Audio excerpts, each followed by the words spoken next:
Hey guys, it's Mike here again with Viper Paranormal, and today we're going to talk a little bit about paranormal magic. Now before we get into what paranormal magic is, I'm going to talk a little bit about why I created this channel. Now you may not believe this, but about 3 years ago I was probably the #1 TAPS and Paranormal State fan on the universe, until I started investigating myself and was able to separate fact from fiction. Now, if you've watched my videos before, and I know some of you have, and some of you have probably sat down and watched every single one of them, and from the bottom of my heart, I really appreciate that, guys. It means a lot, and thank you guys so much for your support. Investigation video on our page is few and far between. That's not what our page is about. We don't have a lot of evidence posted because, honestly, there's really not a lot of evidence out there. Most of the stuff that you see on these paranormal websites or on YouTube are either faked or they're just misanalyzed false anomalies. The stuff you'll see on my page are videos that are going to help you learn and share things that I've learned from and mistakes that I've made. Also, it shows ways of doing paranormal investigation without having to spend a lot of money, because it's not necessary to put out all that money on equipment. And if you watch my videos, it's going to prove that.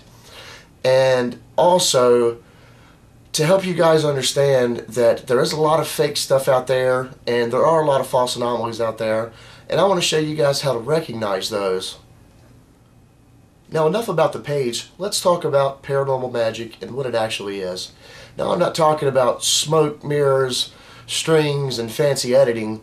I'm talking about the more subtle things. I'm talking about misdirection.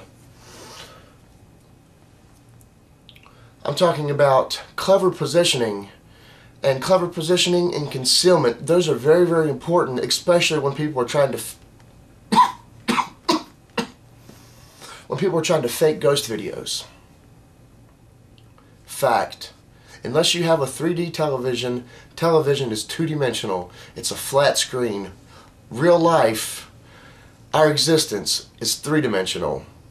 When you're filming life in real existence, it's three-dimensional, but when you put it on television, it's two-dimensional, if you haven't gathered that from what I just said. Well, bottom line, things look completely different on screen than they do in real life, and I'm going to give you a little demonstration of that. Now, I know educational videos can be pretty boring, so I like to kick it up a notch. No, I'm not doing a striptease, if that's what you're insinuating. Actually, what I'm doing, if you remember a minute ago, we were talking about concealing. And this is when they hide something they don't want you to see. So if you pay attention, I'm going to attempt to levitate. No, hold on, I can do way better than this. Now, if you want to learn how to do that trick, it's called the King's Rising. If you look it up on YouTube, you'll find a whole bunch of tutorials on exactly how to do it. This goes to show that you cannot always believe everything you see on television, and you cannot always believe everything you see on the internet. Now, I'm not saying that every piece of paranormal evidence you see on the internet is fake, and I'm not saying that every piece is misanalyzed, but what I am saying is just be careful what you believe. If it looks like it's something suspicious going on, there's a good chance it is. So use your own judgment, but use good judgment. Don't believe everything you see. Well, there you have it. Paranormal magic. I want to thank you for watching our videos. Don't forget to check out our website, www.viperparanormal.com. Please comment, rate, share these videos, and don't forget to subscribe.